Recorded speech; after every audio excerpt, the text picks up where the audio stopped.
Bon, ben on va commencer. Bonjour à tous.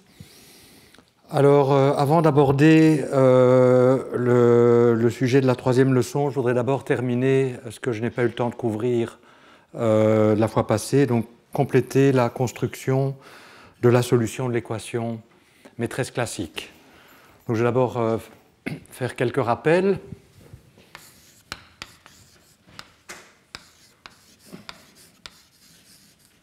Donc on étudie une théorie de jauge complètement générale, donc caractérisée par un principe d'action, donc par une fonctionnelle qui dépend des champs et de leurs dérivés, par des invariances de jauge que j'ai écrit sous notation condensée de la manière suivante. Donc il y a certaines transformations des champs dépendant de paramètres qui sont des fonctions et sous lesquels l'action est invariante. C'est-à-dire que ça se traduit par ce qu'on appelle les identités de Noether, qui expriment que la variation de l'action pour ces transformations, la variation de l'action est égale à 0, quels que soient les paramètres epsilon, et donc on obtient ce qu'on appelle les identités de Noether. Alors j'ai aussi supposé que les R et alpha formaient un ensemble complet de transformations de jauge, mais qui peut être redondant, donc il peut y avoir des conditions sur les fonctions qui décrivent les transformations de jauge, un certain nombre d'entre elles que j'ai écrites toujours dans ces notations condensées, où je vous rappelle une sommation sur un indice répété implicitement implique aussi une intégration. Et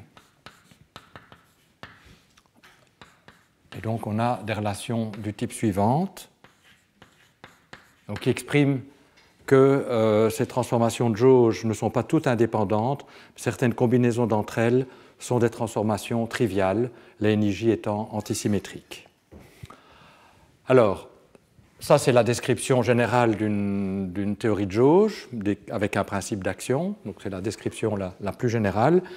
Et ce qu'on va faire, c'est construire une différentielle, la différentielle BRST, en introduisant des champs supplémentaires qu'on appelle les champs fantômes et en introduisant aussi les antichamps, de manière à ce que cette différentielle ait la propriété que sa cohomologie en degré zéro soit donnée par les observables de la théorie, donc par les fonctions invariantes de jauge. Donc à côté des champs, j'introduis pour chaque transformation de jauge un fantôme, qui est un champ anticommutant de nombre de fantômes 1. Et puis pour chaque relation de redondance, et je suppose que ça s'arrête ici, que les Z sont indépendants, j'introduis également ce qu'on appelle un fantôme de fantôme, que j'ai noté C gamma. Donc autant qu'il y a de relations ici. Et j'introduis aussi pour chaque variable un antichamp qui est canoniquement conjugué au sens de l'anticrochet.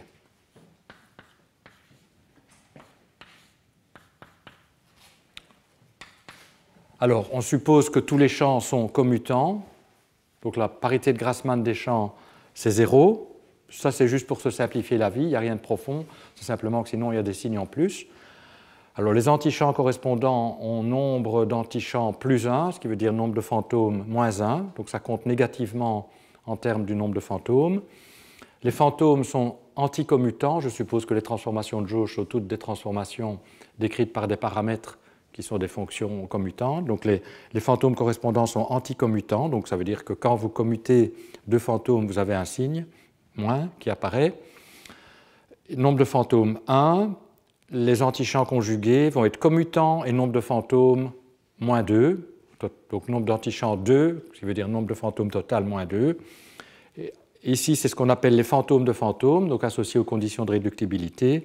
Ils ont nombre de fantômes 2, donc on avait 0, 1, 2. Les antichamps correspondants, donc eux sont commutants. Et les antichamps correspondants sont anticommutants, nombre de fantômes, nombre d'antichamps 3, et donc nombre total de fantômes moins 3. Donc ça, on avait construit la semaine passée. Et l'idée, c'est qu'on cherche donc une solution de l'équation maîtresse sous la forme, on donne les premiers termes. Le premier terme donc c'est un développement en nombre d'antichamps. Donc l'indice ici,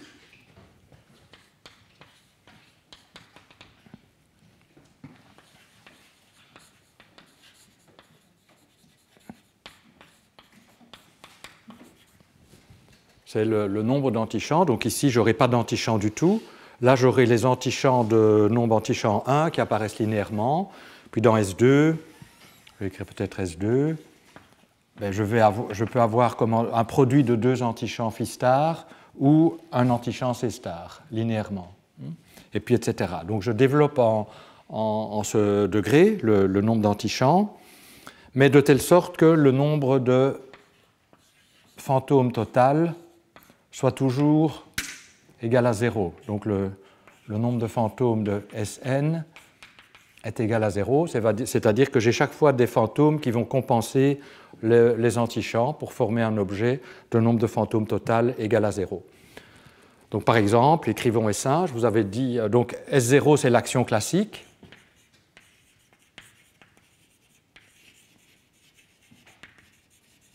Mais S1 est fabriqué à l'aide des transformations de jauge. Donc on impose comme condition que S1 démarre, donc soit égal à, pardon, donc c'est le nombre d'antichamps 1, donc ça doit être linéaire en Levi-Stary. Et puisque le nombre de fantômes total est égal à 0, il faut qu'on soit aussi linéaire en C-alpha. De manière. Et le coefficient, c'est juste le coefficient des transformations de jauge. Donc on impose cette condition sur C1, sur S1, pardon, S2. On demande, donc ça va être un terme qui est dans le nombre d'antichamps 2. Donc il y a deux manières de fabriquer un objet de nombre d'antichamps 2, soit un produit de 2 phi stari, soit un terme linéaire en C star alpha. D'accord ? Et les termes en plus, ça doit être compensé par des fantômes en nombre de fantômes purs total égal à 2 pour avoir un nombre de fantômes total qui est la différence égale à 0. Alors comment on peut arriver à un nombre de fantômes total 2 ? Soit une expression quadratique en C alpha, soit une expression linéaire en C.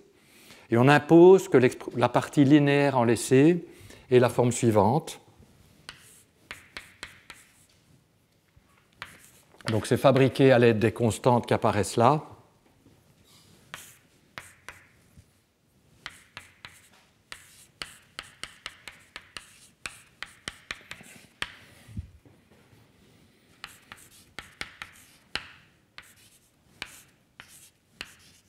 Donc on veut que le terme linéaire en C gamma soit celui-là, et puis il peut y avoir des termes quadratiques qui vont être déterminés par la condition, par l'équation maîtresse, que je vais écrire tout de suite, donc quadratique en C alpha. D'accord ? Pour avoir quelque chose de nombre de fantômes purs 2. Alors, ce qu'on impose, c'est ce qu'on appelle l'équation maîtresse classique, que l'anticrochet de S de la fonction qu'on cherche des champs et des antichamps et des fantômes et des antichamps correspondants et la propriété que l'anticrochet avec elle-même soit égal à 0. C'est une fonction bosonique, oui, donc la parité de S est égale à 0. Et donc on a vu que c'était une équation non triviale. Hein, c'est symétrique cet objet-ci, donc un objet bosonique aura en général un anticrochet avec lui-même différent de 0. Imposer que ce soit égal à 0 est une véritable équation. Si c'était le crochet de Poisson, ça n'impliquerait rien sur S. Ici, ça implique quelque chose sur S parce que c'est l'anticrochet. Et on a vu que lorsqu'on avait une fonction qui avait ces propriétés-là, on pouvait définir une différentielle simplement en prenant l'anticrochet avec S. Par les propriétés de l'anticrochet, c'est bien une antidérivation. De carré 0 en vertu de Jacobi et de ceci, c'est ce que j'ai montré. Et cette différentielle, on va l'appeler la différentielle BRST. Becky, Rouet, Stora, Tutin.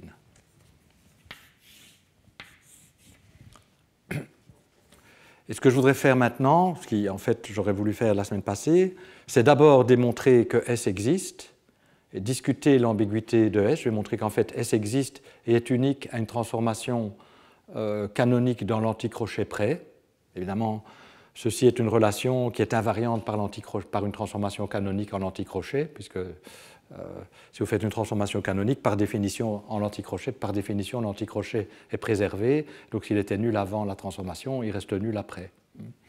Donc c'est clair qu'il y a cette ambiguïté-là, mais je vais montrer qu'il n'y a que cette ambiguïté-là, et je vais ensuite montrer que la cohomologie de S en degré de fantôme 0 est bien donnée par les observables. Et donc ce sera une justification classique de cette construction. Voilà, donc ça c'est ce que j'avais là où je m'étais arrêté la semaine passée. Non, il y avait encore une chose que j'avais analysée. J'avais introduit ce qu'on appelle la différentielle de Kosultate, pour être tout à fait complet, comme ça on a tout ici au tableau.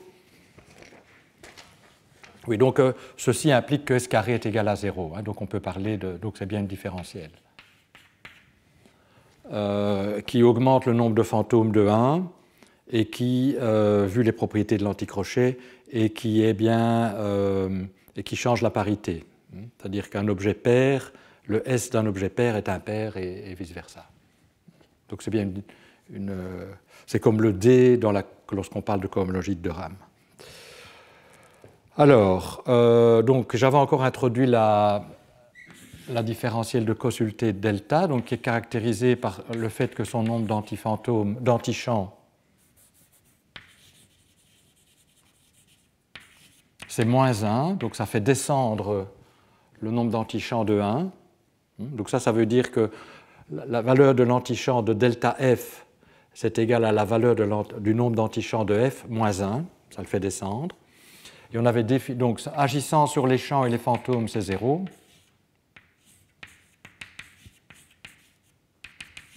Mais agissant sur les antichamps, c'est plus intéressant. Sur les antichamps ici, puisque ça fait descendre de moins 1, on doit obtenir une expression ici qui ne contient que les champs, et c'était juste en fait les dérivés fonctionnels de l'action par rapport aux champs. Agissant sur les antichamps conjugués aux fantômes, ça donne phi star i r i alpha, où les r i alpha sont les coefficients des transformations de jauge qui apparaissent là, et delta carré est égal à 0 sur les c star alpha par l'identité de Noether. Quand vous allez agir avec delta là-dessus, vous allez remplacer phi star i par ça, et c'est égal à 0 par Noether. Donc, en fait, delta tient compte, fait apparaître les équations du mouvement, ou le membre de gauche des équations du mouvement, et aussi tient compte des identités de Noether. Et au stade suivant, en fait, on va avoir les relations de réductibilité. On va définir le delta C star gamma, donc des antichamps conjugués aux fantômes de fantômes. Ça, on les appelle les fantômes. Là, les fantômes de fantômes. Les C star gamma, c'est les antichamps d'antichamps ou les antichamps conjugués aux fantômes de fantômes. Et là, on définit ceci comme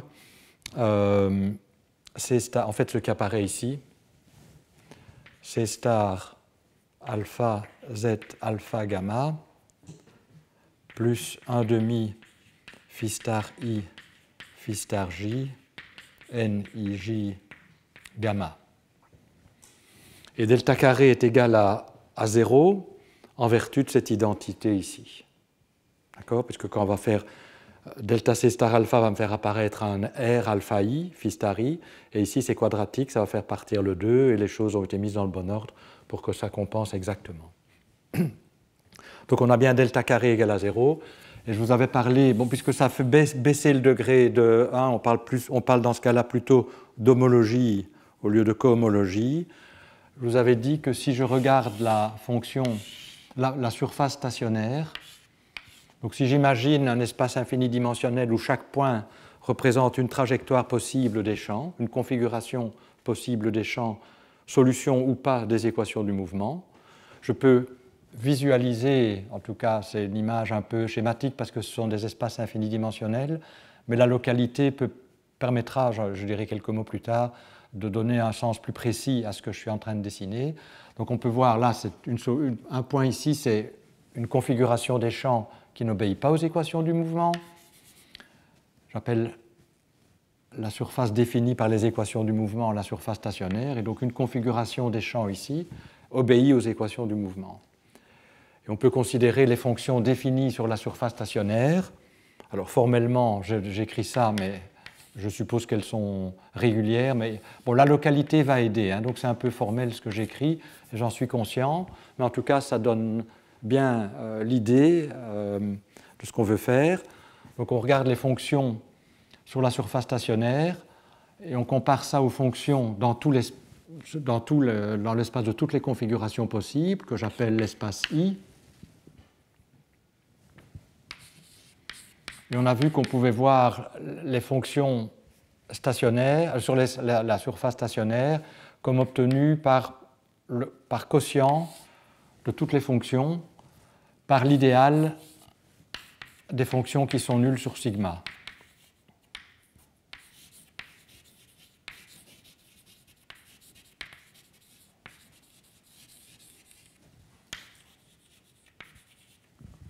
L'idée étant que vous donnez-moi une fonction quelconque sur sigma, je peux l'étendre d'une infinité de manières à tout l'espace, et deux extensions vont différer par une fonction qui est nulle sur sigma, et c'est un idéal, puisque si vous prenez une fonction qui est nulle et vous multipliez par n'importe quelle fonction, vous obtiendrez une fonction qui est nulle. Et donc ça a un sens de prendre l'idéal, et effectivement on obtient cette algèbre. Alors ce que j'avais dit, c'est que, bon, alors on peut, ça c'est pour les champs, je peux maintenant considérer, disons, je peux tensoriser ceci par les polynômes en les fantômes, donc je vais symboliquement écrire ça comme ça. À nouveau, c'est des espaces infinidimensionnels, donc c'est un peu cavalier ma notation, mais on peut donner un sens plus précis en utilisant le fait qu'on travaille avec des objets qui sont des fonctions ou des fonctionnels locales. Je vais dire un mot comme je l'ai dit là-dessus. Donc je peux regarder les polynômes à coefficients complexes en les variables c alpha et c gamma, que j'écris symboliquement comme ceci. Et en fait, ces coefficients, je peux les prendre comme des fonctions sur sigma. Donc je considère les polynômes en les c alpha et c gamma à coefficients donnés par des fonctions ici. D'accord ? Je note ça symboliquement comme ça. Et on avait vu que la cohomologie, l'homologie de delta en degré 0 était donnée par cela. Donc comment je l'appelle, mettons, pour ne pas devoir tout recopier. Et qu'en degré plus élevé, c'était 0. On parle parfois d'une résolution de cette algèbre. Mais donc, ce qui est important, c'est cela, et donc je pense que je m'étais arrêté ici la semaine passée. Donc ce que je vais faire maintenant, c'est tout d'abord démontrer l'existence de S. Et on va peut-être d'abord commencer par l'existence de S2. Donc S2, je dois le compléter. Donc je dois déterminer quels sont les termes quadratiques en les fantômes dans S2. Et pour ça, je vais calculer l'anticrochet. Pour commencer, donc en fait, la stratégie va être la suivante. On va construire S2 explicitement, comme ça vous avez un peu une intuition de ce qui se passe. Et puis on va construire de manière par récurrence les termes successifs du développement. Donc je vais vous montrer comment construire S3, S4, etc., Sn. Je vais montrer comment on peut construire Sn ayant construit S0, S1 jusqu'à Sn-1. Donc je vais montrer qu'il y a une récurrence bien définie, ça rentre dans le cadre de ce qu'on appelle la théorie de la perturbation homologique, enfin ça peu importe. Et donc, mais avant de donner tout de suite la démonstration générale de l'existence de S, ayons une compréhension intuitive de ce qui se passe pour S2. Et pour ça, je calcule d'abord S0 plus S1. Alors, d'abord, on déballe. Alors, n'oublions pas que c'est symétrique, donc je vais avoir 2 fois S1, S0, et puis je vais avoir S1, S1.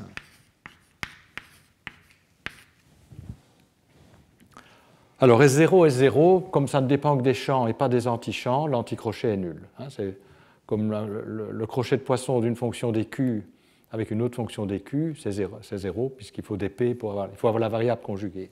Ici, il n'y a pas d'antichamp, donc c'est 0. Alors, S1, S0. Donc, je dois calculer le crochet de S0, l'action classique, avec S1. Ici, j'ai que du phi, donc ce terme dans le crochet, on va voir que le phi star i. Donc, qu'est-ce qu'on va obtenir? On va obtenir delta S0 sur delta phi. Donc, c'est une dérivation, donc il faut dériver par rapport à phi.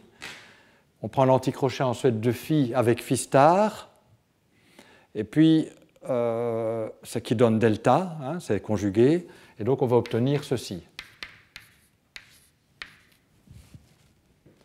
Mais ça, c'est égal à 0 par Noether.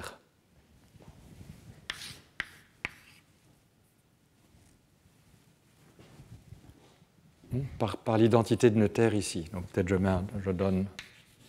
je rappelle le nom. Et donc il nous reste S1, S1. Donc calculons S1, S1. Bon. Alors, S1, S1. Donc, parce qu'il faut donc, s'il veut avoir une connaissance complète de ça, ben, il manque S1, S1. Par définition, c'est phi star I R I alpha C alpha, phi star J R J bêta C bêta. D'accord? Alors, qu'est-ce qui va contribuer? Ceci dépend en général des phi, des champs. Les seuls antichamps qui apparaissent, c'est les phi star i. Il n'y a pas de c star alpha. Donc les fantômes sont neutres dans ce calcul, puisqu'ils n'ont pas de variable conjuguée qui apparaît. Donc ce qui va jouer, c'est ça avec ceci, et ceci, pardon, avec ça. Il va y avoir deux termes. Un où je dérive ceci par rapport au champ, et j'utilise le fait que phi est conjugué de phi star j. Donc, qu'est-ce que ça va me donner? Ça va me donner phi star i, delta r i alpha, delta phi j,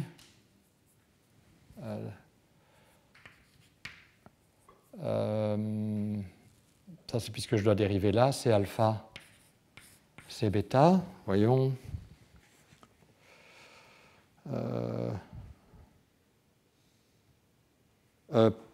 Fois Rj bêta, que je dois mettre quelque part, mettons-le ici.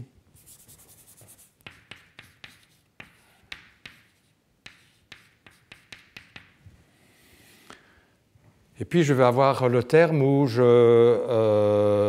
donc ça c'est le terme qui est ici, et puis je vais avoir le terme où je dérive ceci par rapport à phi. Ce sera multiplié par phi star j. Donc, alors, il va apparaître avec un signe moins, puisque l'anticrochet de phi avec phi star, c'est 1, mais l'anticrochet de phi star avec phi, c'est moins 1. Donc, cette fois-ci, je vais avoir un moins. Et puisque l'indice i est sommé, l'indice j aussi, je vais déjà tenir compte de ça. Donc, au lieu d'avoir un phi, je vais remplacer j par i et i par j, en fait, afin de pouvoir mettre phi star i en évidence. Et donc, je vais avoir rj alpha, delta, et on va r I bêta, delta phi j, c'est alpha, c'est bêta. Et donc on va mettre c'est alpha, c'est bêta ici. Alors ça c'est automatiquement antisymétrique en alpha et bêta, donc ça c'est bon, ça c'est antisymétrique puisque c'est des variables qui anticommutent. Et vous voyez que on avait vu que le crochet de Lie, donc ça c'est le crochet de Lie de deux transformations de jauge. On a vu que le crochet de Lie de deux transformations de jauge, c'était une transformation de jauge plus une transformation de jauge triviale, a priori. Donc ça on sait que c'est phi star i.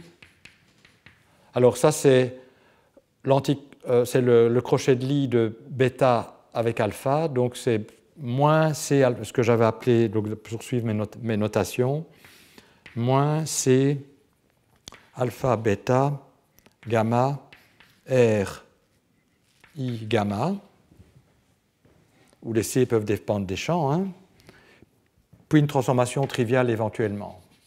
Moins M alpha bêta IJ delta S0 sur delta phi J. C'est alpha, c'est bêta, que je peux écrire comme delta, rappelez-vous, voyez ici, j'ai phi star I, R I gamma, c'est delta de C star gamma, et ça c'est une fonction phi, mais qui est annihilée par delta, donc je peux remplacer cette expression-ci par moins C gamma alpha bêta. Qu'est-ce que j'ai dit? C star gamma. Bon, et j'ai C alpha, C bêta. Et puis l'autre terme, vous voyez que j'ai un phi star I, et ça c'est delta phi star J. Donc à nouveau, je peux voir ça comme delta de 1,5, c'est antisymétrique. Peut-être qu'il y a un signe moins. 1,5 M I J alpha bêta phi star I phi star J C alpha bêta. Hein, parce que quand delta va taper là-dessus, ben c'est quadratique, donc il va me donner un facteur 2 et je veux remplacer un des deux par delta S0 sur delta phi I. Vous voyez que c'est sommé différent. Le J c'est sur le deuxième indice et là ce sera le premier indice, donc ça donne des choses dans. Peut-être qu'il y a un signe plus, mais non, c'est bon.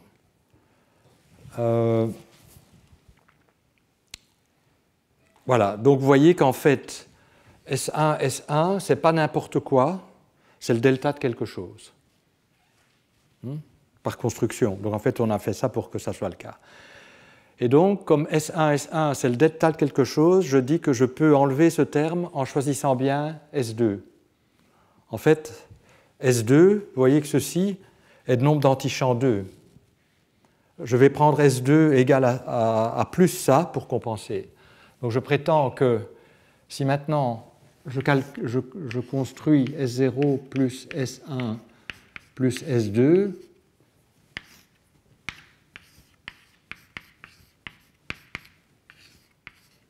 qu'est-ce que je vais obtenir? Ben, écrivons en détail.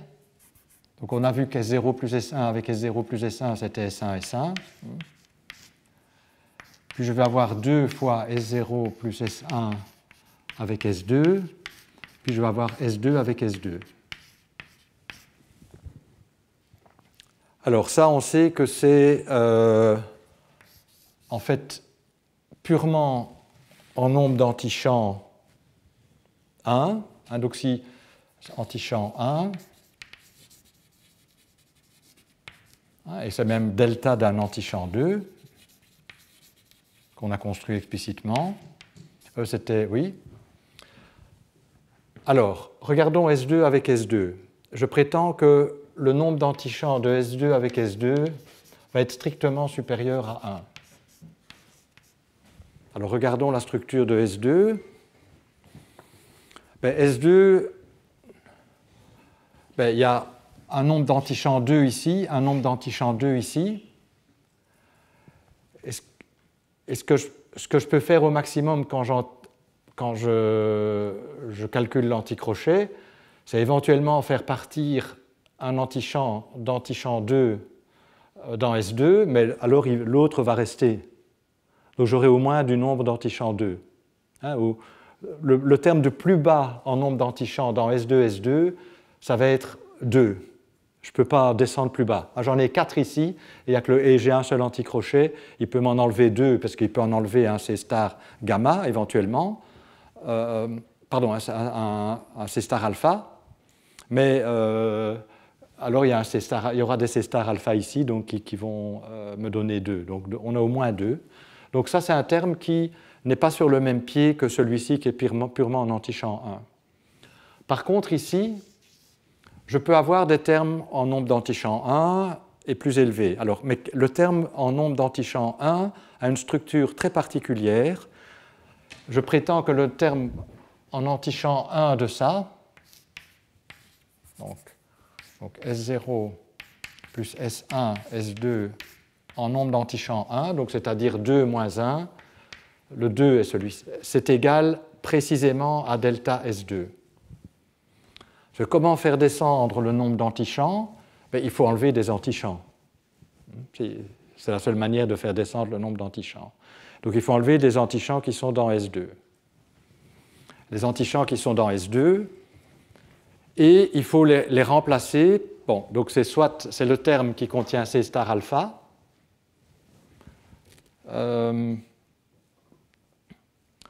Pardon, donc je dois enlever le nombre d'antichamps. Donc S2 est comme ceci, d'accord? Donc il y a les antichamps C star alpha, les antichamps phi star I. Je dois enlever ces antichamps pour faire descendre le nombre d'antichamps, sinon je vais rester à 2. Si j'enlève des fantômes, je ne vais pas toucher au nombre d'antichamps et je vais être au moins en antichamp 2. Donc il faut enlever des antichamps qui se trouvent ici dedans, donc soit de celui-ci, soit de celui-là, et les remplacer par quelque chose qui ne contient pas les antichamps ou qui contient un nombre d'antichamps plus petit. Alors C star alpha va voir le C alpha qui est dans C star alpha, je peux l'enlever, mais il va voir ce C là, et donc je vais remplacer C star alpha par un phi star I, donc je fais descendre de 1. Mais vous voyez que c'est précisément où j'ai écrit delta ici, c'est précisément ça qui va apparaître, donc le delta du C star alpha, et là je peux en enlever un phi star I, mais pour rester en nombre d'antichamps 1, je ne peux pas en introduire par l'autre, c'est-à-dire je dois les prendre S0, qui est conjugué de toute façon. Et donc ça va faire apparaître ce terme-ci. Donc effectivement, le nombre d'antichamps minimum dans cet anticrochet, c'est la différentielle de Kosultet agissant sur S2. Et donc je dois trouver... Et donc l'idée, c'est qu'on va chercher S2 de manière à ce que ce terme-ci compense celui-là en antichamp 1. Donc on va nettoyer, donc on n'a pas d'antichamp 0, on va nettoyer maintenant le nombre d'antichamps 1, et on va construire ensuite les choses par récurrence en disant, pour se débarrasser des termes en antichamp plus grands que 1, donc une fois qu'on a fait le ménage en antichamp 1, on va se débarrasser des termes en antichamp 2 en choisissant bien S3. Et puis les termes en antichamp 3, on va s'en débarrasser en choisissant bien S4. Et on va voir que c'est chaque fois delta, la différentielle de Kosultet qui apparaît, et le fait qu'elle est sans homologie en degré strictement plus grand que K va être le principe qui nous permet de faire la construction. Donc ici, on voit tout de suite comment il faut choisir S2. Il faut choisir S2 comme là. Et donc avec un facteur, il y en a 2, donc peut-être il faut mettre un 1,5. Donc S2, on va le prendre comme égal à 1,5. C gamma alpha bêta, C star gamma, C alpha, C bêta, plus un quart M IJ alpha bêta, phi star I, phi star J, C alpha, C bêta. Mais il y a une ambiguïté, évidemment, parce qu'on peut toujours ajouter à S2 le delta de quelque chose.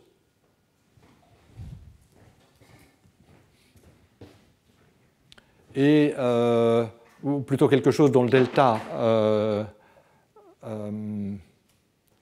donc en fait, je peux ajouter ce terme-ci, parce que si je calcule delta S2, on a vu que c'était précisément égal à 0. Ça, c'est delta C. Donc je peux ajouter delta, donc j'ajoute, c'est une contrainte qu'on s'impose, dès qu'on ajoute en fait delta de C star gamma, C gamma. Qu'est-ce que j'ai écrit? Qu'est-ce qu'est ceci? Donc, les conditions initiales nous permettent de faire ça, puisque S2 est défini à delta de quelque chose près, puisque le delta carré est égal à 0. Donc, quand je mets ça là-dedans, ça disparaît. Donc, on fait ça parce qu'il faut obéir aux conditions limites. Et en fait, c'est grâce à cela qu'on va avoir la propriété importante que je vais vous montrer maintenant, qu'on a bien delta en fait à tous les ordres qui va apparaître et qui va contrôler le développement perturbatif. Donc on a vu comment faire pour S2, on connaît S2, on voit que S2 existe, et qu'une fois qu'on a ajouté S2, on a la propriété que S0 plus S1 plus S2 commence en nombre d'antichamps supérieur ou égal à 2. Et donc maintenant, je vais procéder par récurrence. Je vais supposer que j'ai construit les termes successifs dans le développement de S en nombre d'antichamps jusqu'à Sn-1. Et on va montrer qu'on peut... Donc on va supposer la chose suivante. Donc on cherche, on fait ce développement perturbatif qui pour le moment est un développement formel. Hein. Donc je dirai des choses là-dessus plus tard. Et donc on suppose qu'on a construit S0 jusqu'à Sn-1 telle que la somme, je vais lui donner un nom pour ne pas devoir recopier tout le temps, j'appelle ça Rn-1, donc qui est la somme de ces termes-là, est telle que, cette somme est telle que Rn-1, l'anticrochet de Rn-1 avec Rn-1 commence, donc si je développe en nombre d'antichamps, commence en nombre d'antichamps égal, bon, on va peut-être donner un nom à ce crochet, comment je l'appelle, dn-1. Donc ça, c'est en nombre d'antichamps. Ça commence en n-1. Donc n-1 plus terme d'antichamp. Donc j'écris comme ça, antichamp supérieur ou égal, strictement supérieur à n-1. Donc ça commence, on a nettoyé dans le crochet tout ce qui venait en dessous du nombre d'antichamps n-1. Et je vais montrer qu'on peut alors ajouter à Rn-1, donc il existe, et on peut trouver, donc on suppose, on va montrer qu'il existe, Sn, tel que la somme Rn-1 plus Sn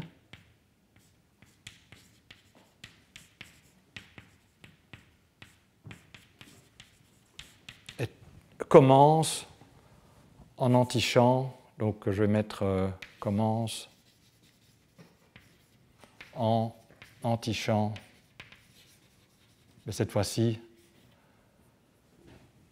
supérieur ou égal à n. Donc on s'est débarrassé de ce qui était les termes en nombre d'antichamps n-1. Donc on construit Sn pour se débarrasser de ça. Puis on va construire Sn plus 1 pour se débarrasser de ce qui viendra à l'ordre suivant. Donc c'est ça l'idée. Et je vais montrer qu'on peut toujours le faire.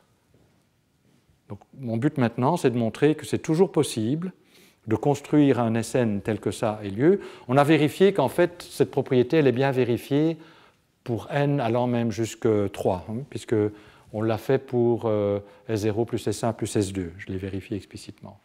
En fait, j'aurais pu démarrer à S1 déjà, mais là, je voulais vous montrer explicitement comment ça fonctionnait. Donc on sait que c'est vrai pour les petites valeurs de n, donc on peut démarrer la récurrence, et donc maintenant je vous montre comment elle procède en général. Et le point clé de cette démonstration, enfin il y a deux choses importantes. Tout d'abord, que c'est delta qui va contrôler le Sn. On va voir la construction de Sn. Donc en fait, on a la propriété suivante, que je vais démontrer séparément. Si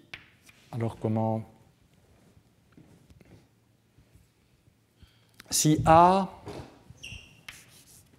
est un objet, alors je vais écrire ça comme ça, dont le développement en nombre d'antichamps, donc selon ce degré, commence à Ka. Donc ça veut dire que le terme en nombre d'antichamps le plus petit, c'est Ka. Et puis il y a Ka plus 1, Ka plus 2, etc. Mais il y a le terme d'ordre Ka. Je prétends que, ou plutôt, attendez, c'est peut-être même plus précis ce que je vais dire. Je vais supposer que A est strictement nombre d'antichamps Ka, donc homogène. comme Sn. Hein. Sn est un terme homogène en antichamp. Donc, considérons un terme homogène en degré d'antichamp, que je suppose égal à Ka. Quand je vais calculer cet anticrochet, ça ne va pas être, comme ceci n'est pas homogène, le terme ici ne va pas être homogène.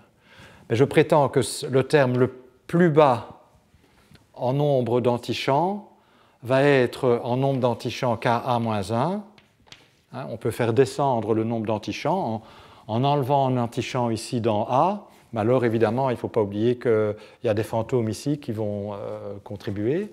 Et je prétends que le terme d'ordre le plus bas va être Ka-1 et donné par delta A, où delta est consulté, plus ordre plus élevé.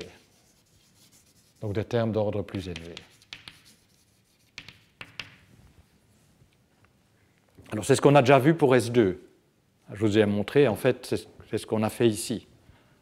Et en fait, le raisonnement est exactement le même. Pour faire descendre le nombre d'antichamps de A, il faut enlever des antichamps. Mais vous allez enlever un antichamp, par exemple, vous allez soit enlever Fistari, mais alors il ne faut pas en réintroduire trop. Donc il faut aller chercher les termes qui ont moins d'antichamps de ce côté-ci. Et donc pour Fistari, il faudra aller chercher S0, et ça va vous donner delta S0 sur delta phi. Si vous enlevez C star alpha, il faut aller chercher les termes linéaires en C alpha, c'est le R1, ça va vous donner la différentielle de Kosultet agissant sur celui-là. Donc le raisonnement est le même, et on s'en convainc très facilement qu'on a cette propriété-ci. Et c'est pour ça que le développement en antichamp est utile, parce qu'on peut contrôler les termes qui apparaissent au degré le plus bas, et c'est pour ça aussi que connaître l'homologie de delta est important. Et donc, on va utiliser le fait maintenant que delta est assis. On va utiliser deux choses encore. Donc d'abord, ça c'est la propriété fondamentale qu'on va utiliser. Il y a deux autres propriétés importantes qu'on va utiliser également.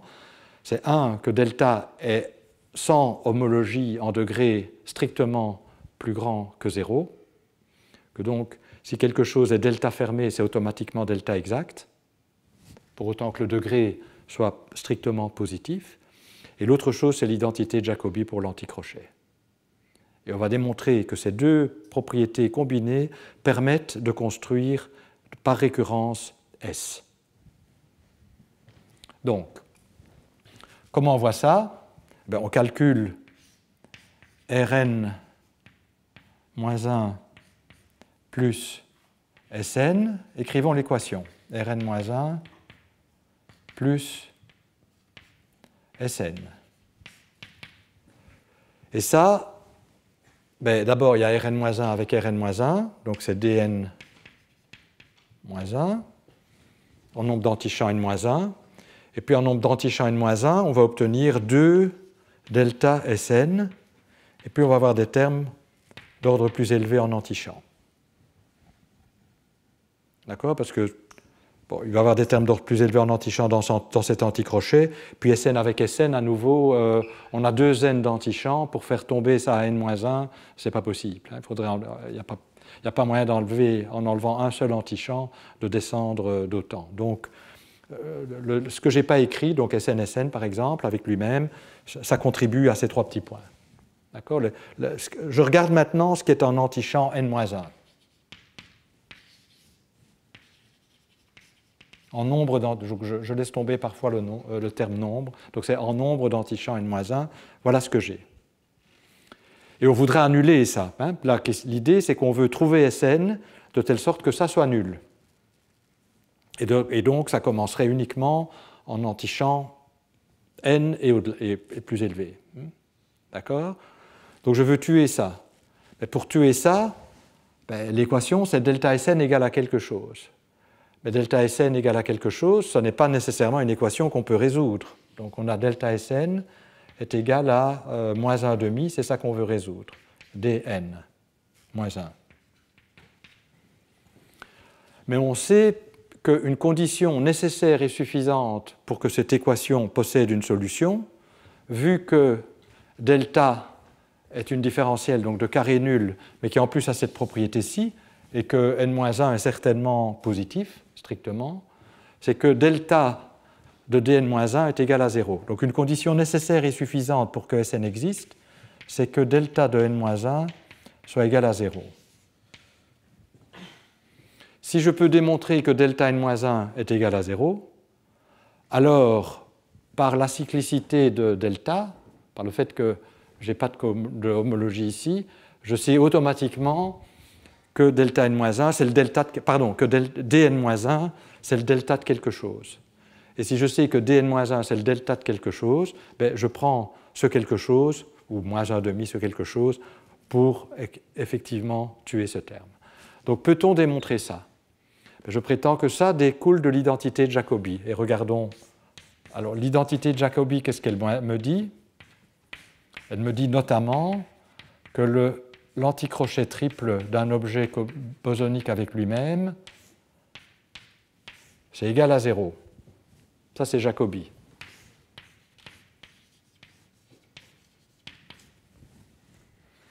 Pour l'anticrochet. Or, ça, c'est quelque chose qui commence avec ces dn-1 plus terme plus élevé.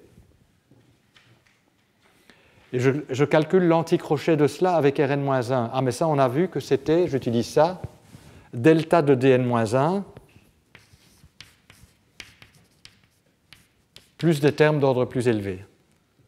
Donc, si je regarde l'identité de Jacobi et que je la déballe en antichamp, le terme qui apparaît, le premier qui sera en antichamp n-2, va être delta de dn-1.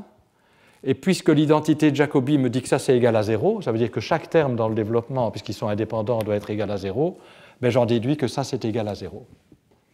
Et donc oui, delta de dn-1 est égal à 0, comme conséquence de l'identité de Jacobi. En fait, qu'on doit utiliser l'identité de Jacobi, ce n'est pas trop surprenant, parce qu'en fait, oui, on le verra peut-être dans le cas de Yang-Mills où c'est très explicite. Mais donc, pour résumer, la propriété clé, la première propriété clé qu'on a utilisée, c'est celle-ci. Le fait que dans ce développement en nombre d'antichamps, delta, la différentielle de causalité, apparaît à l'ordre le plus bas. On a ensuite utilisé la cyclicité de delta en nombre d'antichamps élevé et on a utilisé l'identité de Jacobi pour l'anticrochet. Et ces ingrédients ensemble nous garantissent que je peux, de manière récurrente, par récurrence, éliminer tous les termes progressivement en nombre d'antichamps et les pousser de plus en plus loin. Alors, voilà, donc ça. Et donc, formellement, on peut construire une série formelle infinie, hein, qui peut être infinie, ça on ne sait pas, pardon. On peut écrire une série formelle pour S qui commence comme on l'a demandé et qui obéit bien à l'équation de maîtresse classique SS égale à 0. Quand on tient compte de tout. Et donc, c'est comme ça qu'on définit la différentielle BRST. Et notez qu'en particulier, déjà à l'ordre S2, on a des termes qui sont quadratiques en les antichamps et quadratiques en les fantômes. Si S3 est non nul, ça va être quelque chose qui est encore plus compliqué. Donc, les termes vont contenir de plus en plus d'antichamps et de plus en plus de fantômes, mais on peut, par récurrence, les construire. Alors, on peut se poser la question de savoir si ça s'arrête. Alors, il n'y a rien à ce niveau-ci qui dit que ça s'arrête. Donc, ça peut ne pas s'arrêter. Mais pour toutes les théories connues, et en particulier, bon, pour celles que je vais montrer explicitement, Yang-Mills, ça s'arrête quasi tout de suite. Mais pour les théories comme la supergravité, où on a des algèbres ouvertes. Donc, vous voyez qu'en fait, ces termes quartiques, enfin quadratiques en les phi star et quadratiques en les C, sont liés au fait que l'algèbre peut être une algèbre ouverte. Hein. C'est-à-dire que quand on calcule le commutateur de deux transformations de jauge, on obtient une transformation de jauge que modulo des transformations triviales. Donc dès que ce coefficient est non nul, on va obtenir un terme qui est quartique en ces variables supplémentaires. Bon. Alors pour toutes les théories connues, ça s'arrête. Mais il n'y a pas d'argument général qui le garantit, c'est un peu au cas par cas qu'il faut s'en assurer. Voilà, donc ceci me démontre l'existence de S. ce que je voudrais faire maintenant, ah oui, l'ambiguïté encore. Donc, quelle est l'ambiguïté dans S? Vous voyez qu'à chaque étape, Sn est défini par une équation delta de Sn est égal à quelque chose. Donc ça veut dire que l'ambiguïté dans Sn, ça va être le delta de quelque chose, puisqu'on sait que c'est acyclique. Donc Sn,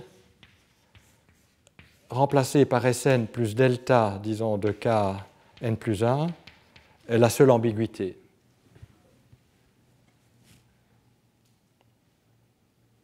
Mais le delta de kn plus 1, ça peut s'écrire comme un anticrochet. Donc ça revient à dire qu'on va remplacer Rn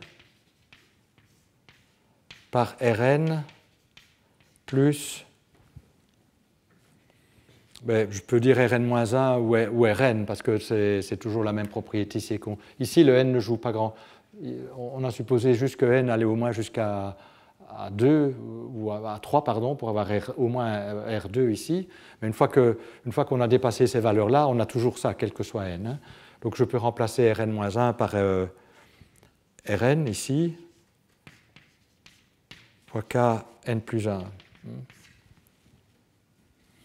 Parce que ça, on va avoir delta kn plus 1, plus des termes qui vont jouer à l'ordre supérieur.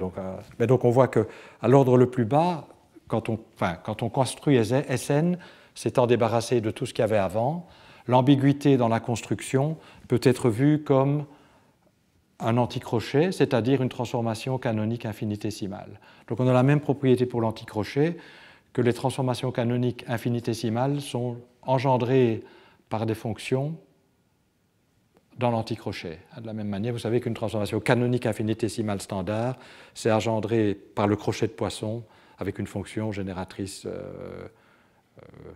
h, si c'est pour le mouvement. Bon. Et donc ici, ça va être une transformation canonique infinitésimale qui rend compte de l'ambiguïté. C'est même une transformation canonique. Comme c'est des choses qui anticommutent, à l'ordre principal, ça va être même une transformation finie. Mais voilà. Et donc, ce que l'on sait, c'est que l'ambiguïté dans la construction on peut en rendre compte par une transformation canonique. Donc, si vous obtenez une solution de l'équation maîtresse classique et que moi j'en obtiens une autre, on sait que les deux diffèrent simplement par une transformation canonique. Et la transformation canonique, évidemment, elle préserve le fait que l'anticrochet de la fonction S avec elle-même est égal à 0. D'accord ? Donc c'est une ambiguïté à laquelle on s'attendait. Ce qui est intéressant, c'est que c'est la seule. Alors peut-être c'est intéressant d'écrire explicitement en les ordres les plus bas à quoi correspond cette ambiguïté.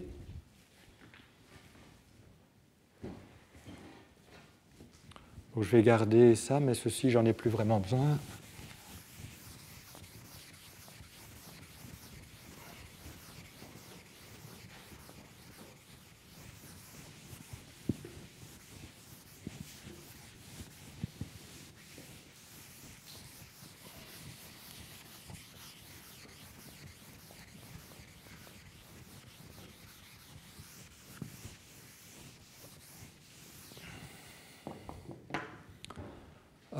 Regardons les ordres les plus bas. Par exemple,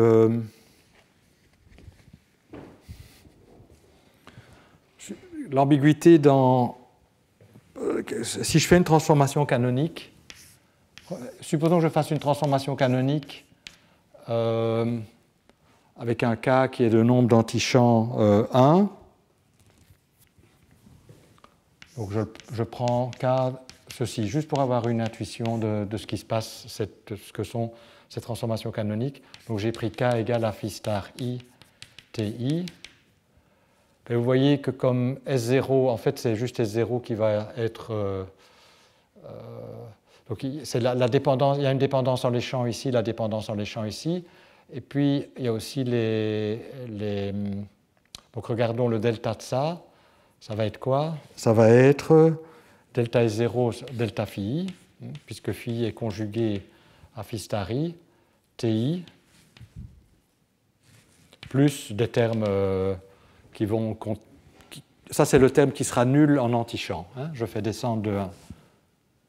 Ça, vous voyez que c'est exactement la variation de S0 si je fais une redéfinition des champs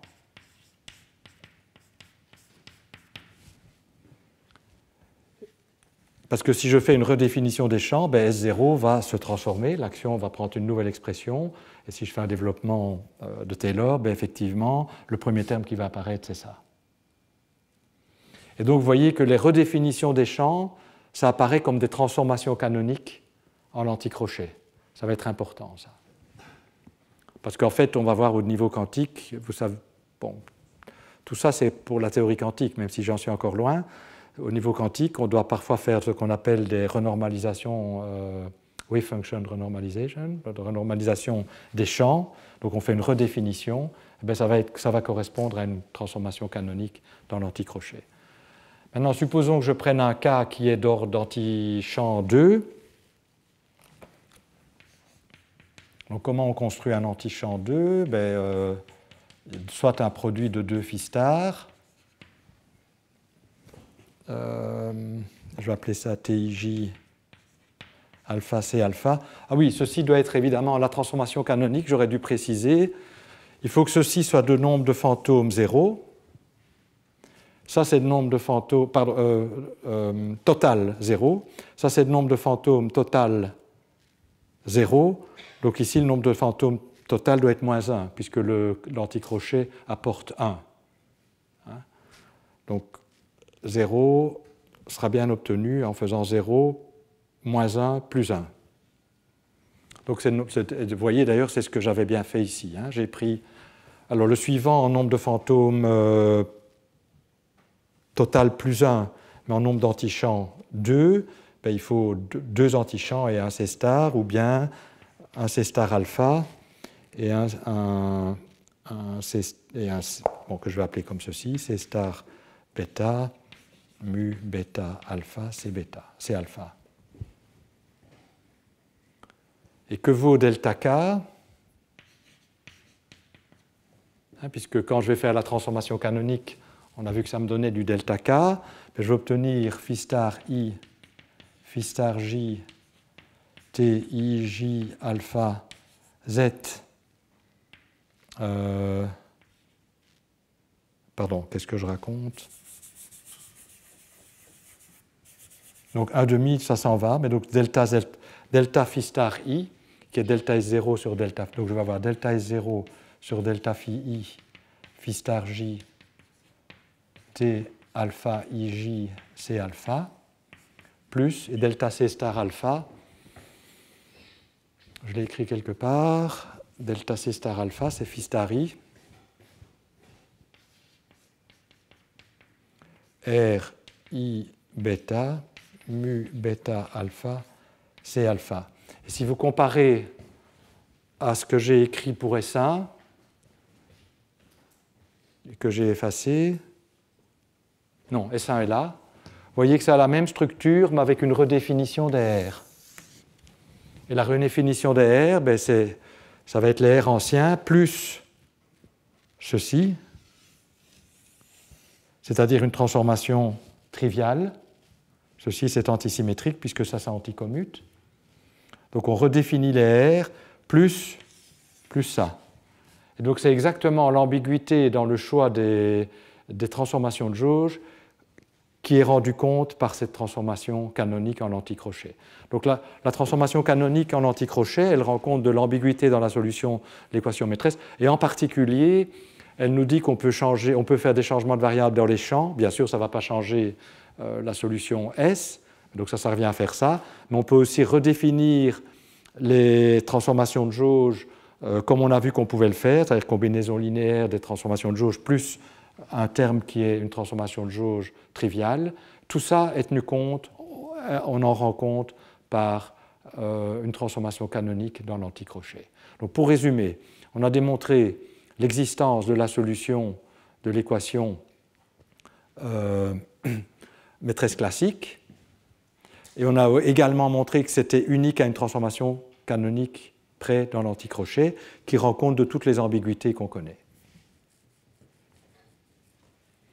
Et donc je voudrais aussi insister qu'en fait, cette construction tient compte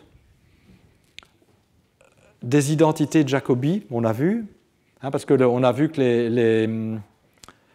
les fonctions de structure, je n'ai pas écrit ici, mais les fonctions de structure, puisque le crochet de Lie de 3 transformations de jauge, qui fait apparaître 3 transformations de jauge, obéit à l'identité de Jacobi, il y avait des identités qui apparaissent sur ces fonctions de structure, mais automatiquement on en tient compte à travers l'identité de Jacobi pour l'anticrochet. Et donc il y a une infinité de fonctions de structure qui apparaissent, qui obéissent à des identités de Jacobi de plus en plus compliquées, mais chaque fois elles prennent une expression très simple en anticrochet, c'est ça, à tous les ordres.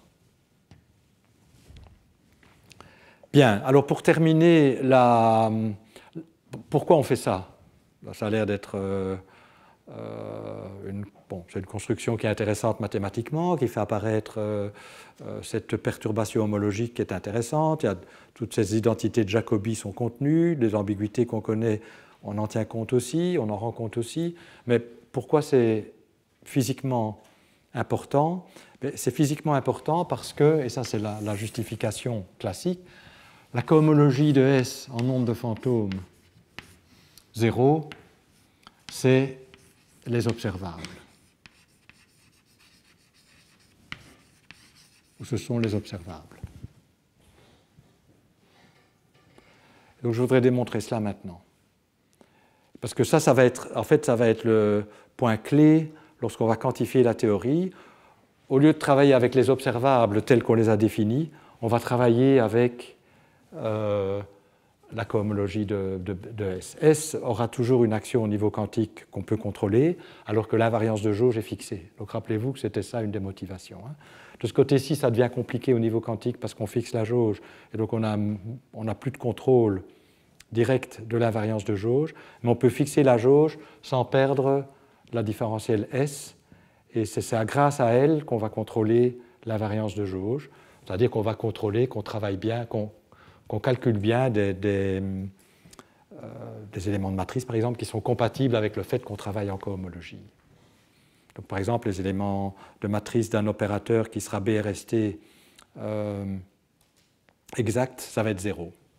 Donc c'est en fait comme ça qu'on va rendre compte de la... Donc c'est en regardant ce côté-ci qu'on va rendre compte qu'on va tenir compte de l'invariance de jauge, mais ceci est intéressant parce que c'est précisément égal à l'algèbre des observables. Et c'est ce que je voudrais montrer maintenant. Donc que toute cette construction garantit... Bon, la construction est compliquée, on a beaucoup de termes qui apparaissent parce qu'on insiste sur le fait qu'on veut une différentielle. Strictement 0 et pas 0 modulo des termes d'antichamp élevés. On veut qu'il n'y en ait plus du tout, donc c'est pour ça qu'on est obligé, a priori, d'ajouter des termes ici. Et une fois qu'on a une différentielle, on peut parler de cohomologie, et on peut se poser la question de savoir ce que c'est cette cohomologie. Et donc je prétends qu'on a cela. Alors pour démontrer cette propriété, à nouveau, c'est toujours la même idée qui reviennent, je vais développer les choses en degrés d'antichamp. Donc S, en fait, la différentielle elle-même, je vais la développer. Et je prétends qu'elle commence par delta. Donc, donc évidemment, S augmente le nombre de fantômes total de 1. Mais on peut augmenter le nombre de fantômes total de 1 en diminuant le nombre d'antichamps de 1 et en ne touchant pas au nombre de fantômes purs. C'est ce que fait delta. Que j'ai effacé. Non, delta, vous voyez, il ne touche pas au nombre de fantômes purs et il diminue de 1 le nombre d'antichamps. Donc effectivement, delta augmente le nombre de fantômes total de 1.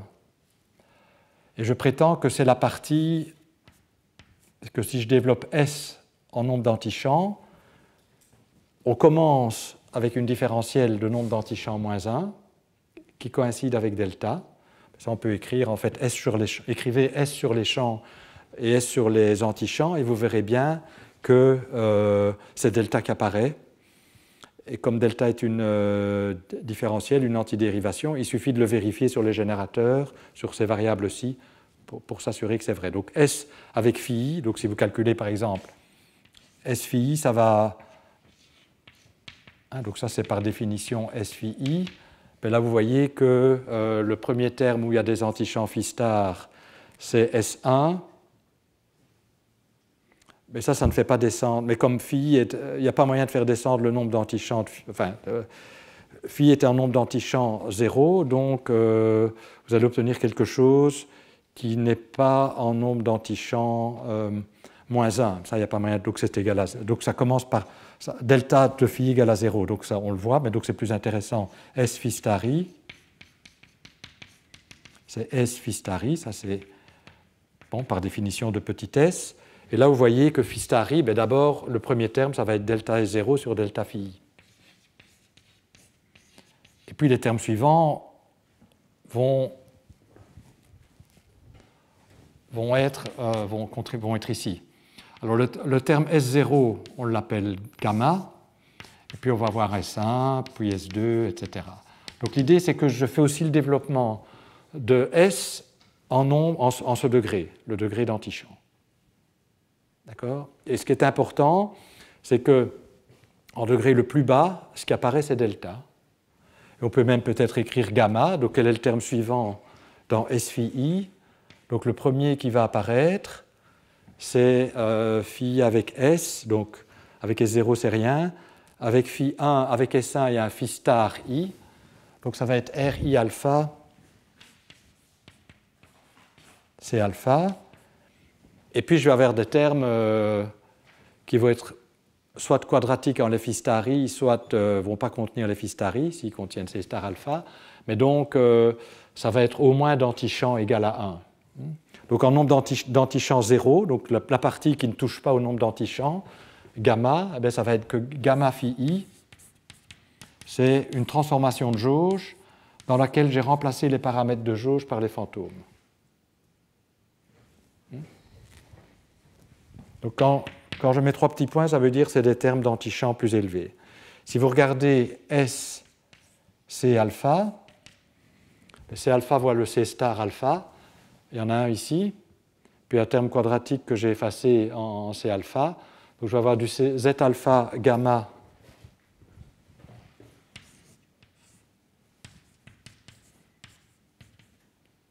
C gamma.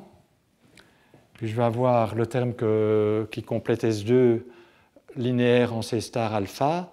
Donc je vais avoir, et je pense que c'était 1,5 C alpha bêta gamma C bêta C gamma. Et puis il y avait le terme éventuellement qui est C star alpha. J'avais aussi le terme qui fait apparaître un quart. Je pense que je l'avais appelé MIJ alpha bêta delta.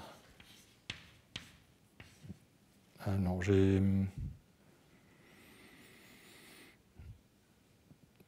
C'était. Non, donc il n'est pas là, il apparaît ailleurs celui-là. D'accord? Donc j'ai ceci, etc. Donc l'idée est simple, ça me semble un peu suspect. Non, c'est juste. Etc. D'accord? Donc plus, évidemment, donc dans S, C alpha, j'ai d'abord ça, et puis j'aurai des termes qui viennent de S3, de S4, de S5, etc. Mais eux contiendront des antichamps et donc contribueront aux différentiels, aux objets qui sont là. Mais si je regarde juste gamma, ça va être ça. Bon, etc. Je peux calculer gamma.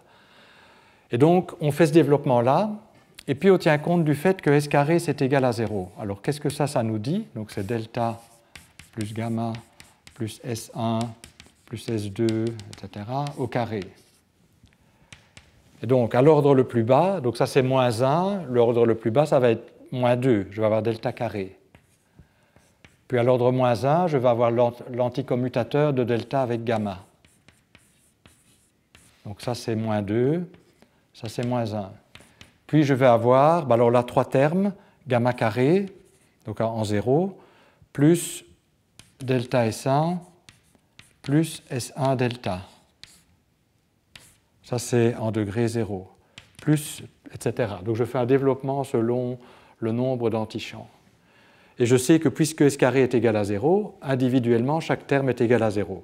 Alors là, je n'apprends pas grand-chose. Delta carré, c'est bien égal à 0. Mais j'ai deux relations intéressantes. D'une part, que gamma anticommute avec delta, et ensuite que gamma carré n'est pas égal à 0, mais c'est égal à l'anticommutateur de delta avec quelque chose.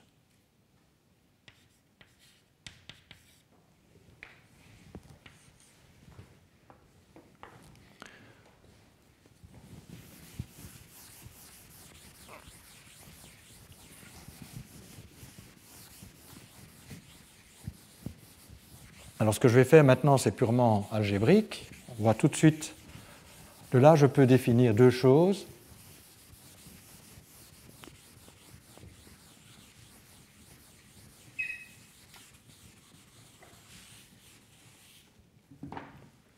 Donc on voit ici que gamma carré n'est pas une différentielle, que gamma n'est pas une différentielle puisque son carré n'est pas égal à 0, mais que c'est une différentielle modulo l'anticommutateur de delta avec quelque chose.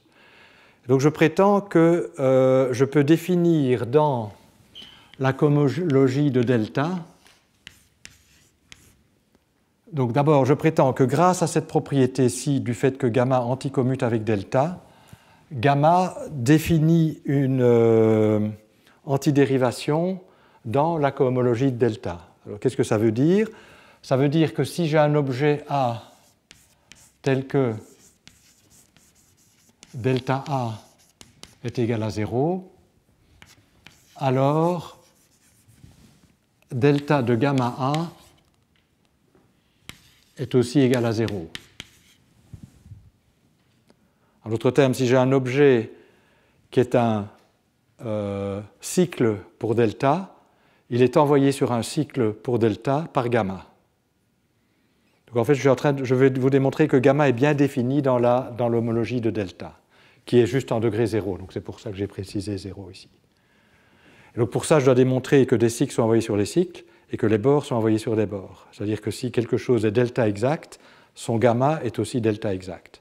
Donc gamma va avoir une action bien définie dans l'homologie de delta. Alors est-ce que ça c'est vrai? Ben, ça c'est vrai, oui, parce que ça c'est égal à moins gamma delta A, et delta A par hypothèse c'est égal à 0. Donc le fait que ça anticommute avec gamma, delta joue un rôle clé. Et puis si A est un bord, donc si A égale à delta B, alors donc est exact, gamma A est aussi exact.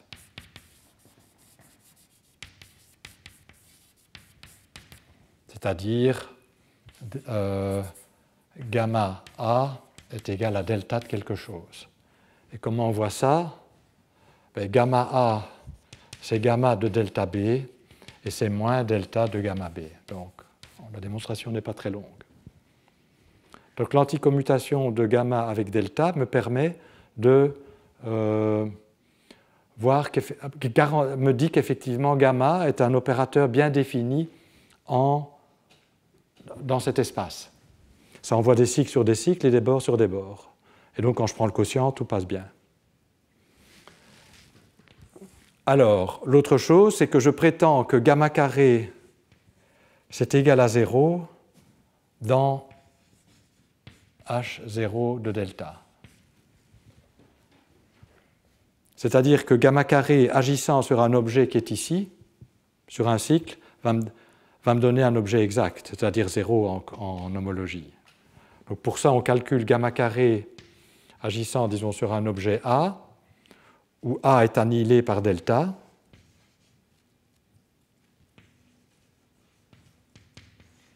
Et je dois démontrer que c'est trivial, donc c'est équivalent à 0.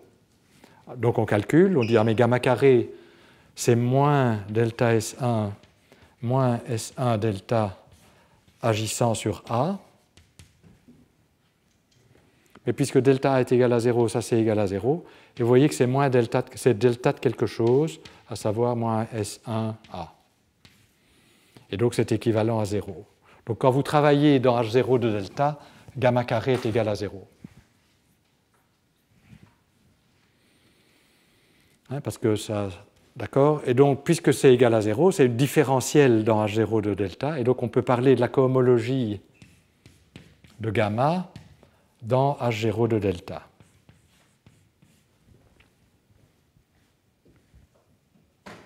Puisque là, bon, gamma n'est pas une différentielle. Donc dans l'espace total, je ne peux pas parler de la cohomologie de gamma. A priori, on n'a pas ça. Enfin, on a ça, donc ce n'est pas 0, gamma carré. Mais quand je travaille dans H0 de delta, on a vu que gamma était bien défini, et en plus c'était de carré nul, donc c'est une différentielle, je peux donc parler de sa cohomologie. Donc ceci a un sens, et ce que je prétends, et c'est ce qu'on va démontrer maintenant, en un premier temps, c'est que H0 de S est isomorphe à H0 de gamma dans H0 de delta. Et ici, c'est le nombre de fantômes total. Mais là, comme on a contraint le nombre d'antichamps à être 0, ça va être le nombre de fantômes purs, qui est la graduation naturelle de gamma. Enfin, d'accord, donc, et après, donc en un premier temps, on va démontrer ça, et puis on va vérifier que ça, c'est bien les observables. Et ça va être facile. D'accord, est-ce qu'il y a des questions là-dessus ?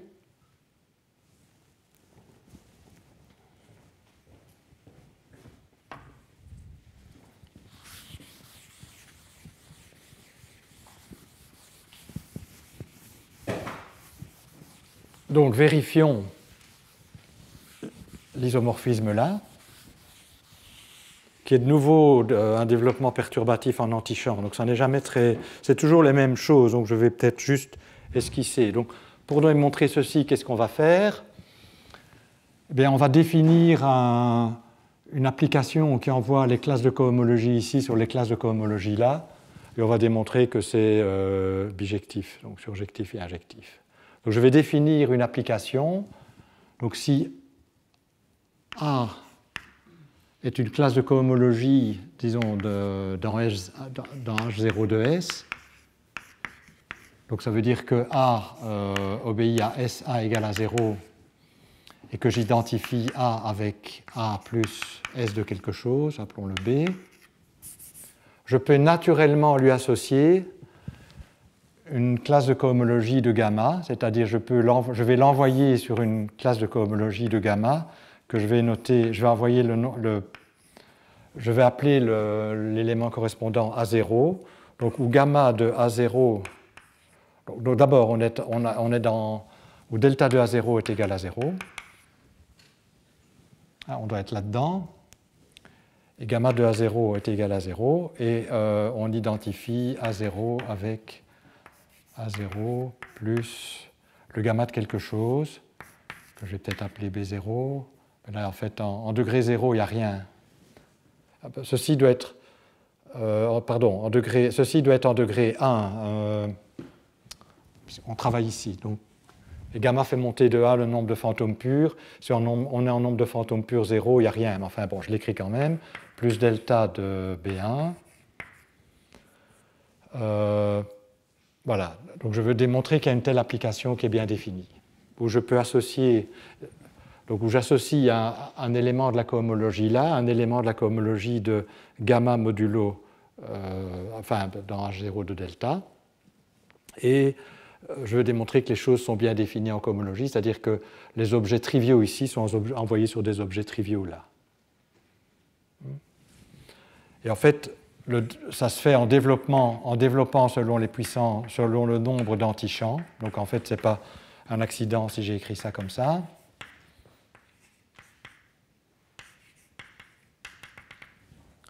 Et l'idée, c'est qu'on va envoyer la classe de cohomologie de A sur celle de A0. Alors voyons que ça a un sens. Donc supposons que S soit une solution de cette équation. Et on déballe ça en nombre d'antichamps, se rappelant que S lui-même a ce développement-là.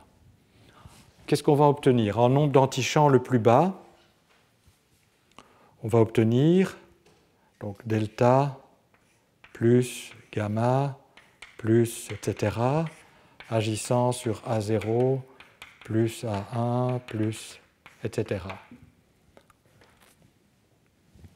Alors delta sur A0, ça donne 0, puisqu'il n'y a pas d'antichamp. Delta n'agit que sur les antichamps. Donc delta va commencer à agir sur A1. Mais gamma sur A0 peut donner quelque chose. Donc je vais obtenir gamma A0 plus delta de A1, plus, et puis ça va être d'ordre plus élevé. Donc ça, c'est en nombre d'antichamps 0. Et si S de A est égal à 0, ben, il faut que nombre d'antichamps par nombre d'antichamps, on ait 0. Donc vous voyez qu'effectivement, le premier terme dans le développement est annihilé par gamma. Oui, j'aurais dû dire modulo delta. Quand c'est 0 ici, c'est modulo le delta de quelque chose. Effectivement, on voit bien que si A est dans la cohomologie de S, alors le premier terme dans le développement en antichamp de A est un objet qui est annihilé par gamma modulo delta, c'est-à-dire va me définir un cycle ou un cocycle d'ici. On voit aussi que si A est trivial, c'est-à-dire si A est égal à S de B, donc en développant à nouveau A0 plus A1 plus, etc., est égal à delta plus gamma plus, etc. B, alors B, on est en nombre, je me place en nombre de fantômes total égal à 0. Et je me place en nombre de... donc ça veut dire que... ici, il n'y a pas de fantôme. Donc ça veut dire qu'ici, bébé, je ne peux pas avoir pas d'antichamp parce que si S, rappelez-vous, fait monter de 1 le nombre de fantômes total, donc ici, si ça est le nombre de fantômes 0, ici, je dois avoir quelque chose de nombre de fantômes total moins 1. Et pour avoir du nombre de fantômes total moins 1, je dois commencer au moins avec un antichamp. Hein, donc il n'y aura rien en B0 ici, puisque s'il n'y a pas d'antichamp, le nombre total de fantômes est strict, le nombre de fantômes total est positif ou nul. Donc ça commence par B1. Donc vous voyez que si je déballe, j'aurai delta B1 plus gamma de B2 plus, etc. Mais donc en nombre de... vous voyez qu'un objet est trivial s'il est donné par delta de B1. Et ça ne peut pas exister, puisque ça ajoute 1, et on doit avoir 0 au total, et il n'y a rien de négatif. Donc ça ne va jamais rencontrer, ce n'est pas possible dans les degrés que j'ai considérés. Mais donc l'idée, c'est que l'application qui envoie la classe de cohomologie de A sur la classe de cohomologie de A0 est bien définie. Un objet... Un cycle ici est envoyé sur un cycle de cela, et un bord là, ou un cobord là, est envoyé sur un objet exact ici est envoyé sur un objet exact ici. Un objet fermé est envoyé sur un objet fermé, un objet exact est envoyé sur un objet exact. Et donc ce qu'il faut démontrer pour démontrer l'isomorphisme, c'est que c'est injectif et surjectif.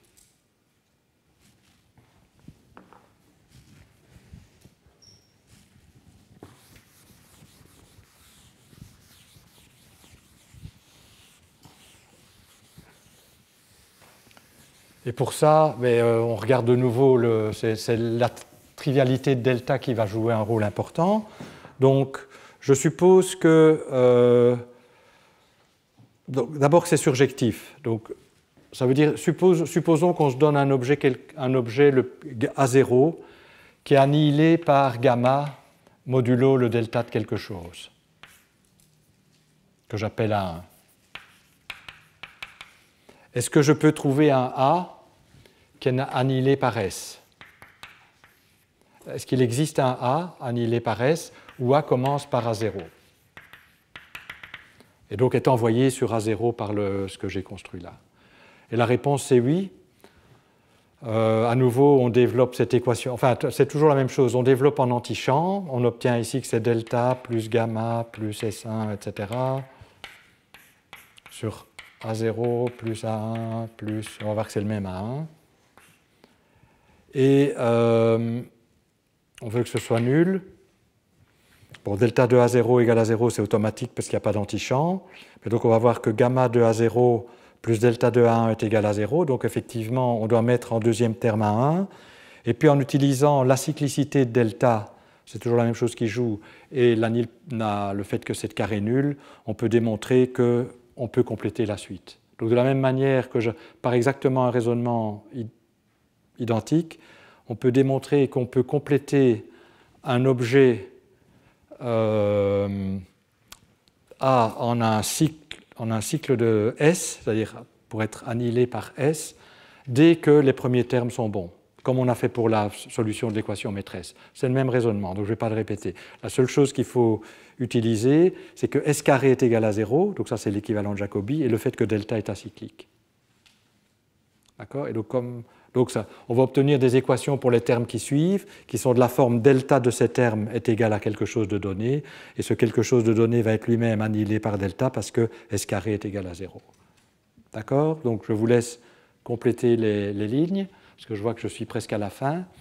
Et donc on peut démontrer qu'effectivement c'est surjectif, et que c'est injectif, ça veut dire que si A0 est trivial, donc si A0 peut s'écrire comme le delta de quelque chose, alors on peut démontrer que A est trivial aussi. Et à nouveau, c'est le même raisonnement, on développe et on calcule de manière récurrente les termes du développement. Et donc en fin de compte, on obtient ceci, et ça c'est facile de voir que c'est les observables. C'est facile de voir que c'est les observables par le raisonnement suivant. Donc les observables, en l'absence d'invariance de jauge, on peut voir ça comme les fonctions de l'espace des phases. C'est une manière de définir, quand on fait la mécanique quantique, les observables, c'est les fonctions des Q et des P. Et donc, alors, une fonction des points de l'espace des phases, on peut voir tout point de l'espace des phases comme les données initiales d'une solution classique. En d'autres termes, on peut identifier. Or, ça, c'est toutes les solutions. On peut voir ceci comme l'espace des phases. Et donc, s'il n'y avait pas d'invariance de jauge, je pourrais voir les observables comme les fonctions sur la surface stationnaire, puisque la surface stationnaire, je peux l'identifier à l'espace des phases. Tout point de l'espace des phases pouvant être vu comme condition initiale d'une solution. Et donc, il y a une correspondance 1-1 entre solution et point de l'espace des phases. Et avoir le point de vue de voir l'espace des phases comme les solutions des équations du mouvement, c'est un point de vue qui est plus relativiste, qui est plus covariant que l'espace des phases vu comme condition initiale, espace des conditions initiales. Donc je peux voir, s'il n'y avait pas d'invariance de jauge, je pourrais voir ceci comme les observables. En présence d'invariance de jauge, je sais que deux solutions qui diffèrent par une transformation de jauge sont à identifier. Donc si je regarde les points que j'obtiens en intégrant les transformations de jauge, ça va me définir une sous-variété de sigma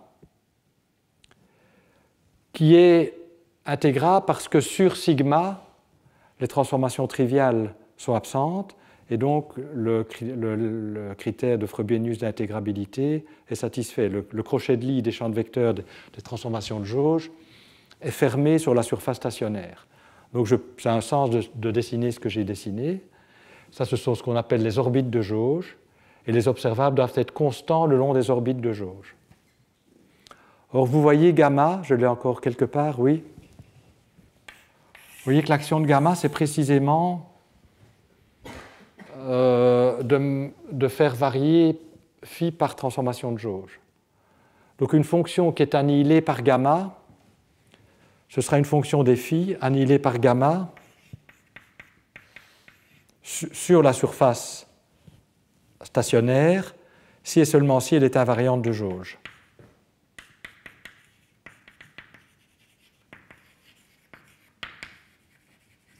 Parce que vous allez avoir gamma f, c'est df sur delta phi ri alpha c alpha, et donc ça voudra me dire que delta f sur delta phi ri alpha est égal à 0. Et donc les fonctions sur sigma qui sont annihilées par gamma sont précisément les fonctions qui sont constantes le long des orbites de jauge, c'est-à-dire les observables. Donc je peux voir les observables comme fonction de sigma annihilée par gamma. Et donc à partir de toutes les fonctions dans l'espace I, je vois que j'obtiens les observables en deux étapes. Je me restreins à sigma et puis j'impose la condition d'invariance de jauge. Mais c'est exactement ce que l'on fait ici. Quand on calcule l'homologie de delta, on se ramène à la surface, aux fonctions sur la surface stationnaire. Et quand on impose la condition d'être gamma fermé, on impose l'invariance de jauge. Et donc ceci, c'est bien les observables. Et donc on voit que la cohomologie de S est bien donnée par les observables. Et donc si on arrive à contrôler dans la théorie quantique, à s'assurer que la théorie quantique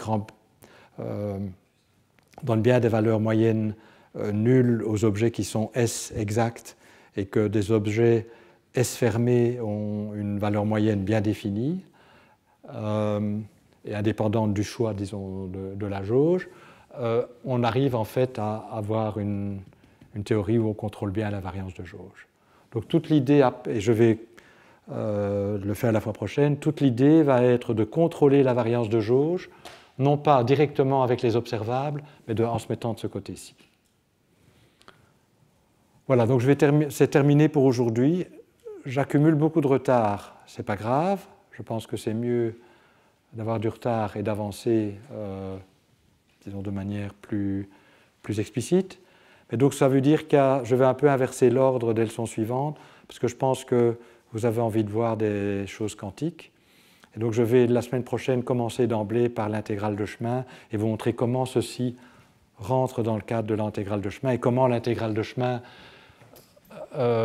disons, c'est évident que l'intégrale de chemin est compatible avec la cohomologie ici, alors que les observables et l'invariance de jauge, on la perd. On va voir que ça, on ne perd pas, dans le sens très précis que je vais expliciter la semaine prochaine. Donc je vais un peu changer l'ordre. On verra bien ce qu'on peut voir, mais je pense que c'est important, peut-être qu'il est temps maintenant de voir que toute cette machinerie, qui est quand même assez formidable, mais bon, c'est un peu par la force des choses, parce que ça s'applique à toute théorie de jauge, c'est ça l'intérêt. C'est que n'importe quelle théorie de jauge permet la construction d'un S et va permettre la construction de l'intégrale fonctionnelle que je vais vous donner la semaine prochaine. Et donc là, il y a un prix à payer, c'est cette énorme machinerie. Mais on va voir qu'une fois qu'on a cette machinerie, les idées sont très simples et que l'intégrale de chemin va prendre une forme tout à fait sous contrôle. Ou l'invariance de jauge est bien sous contrôle, effectivement.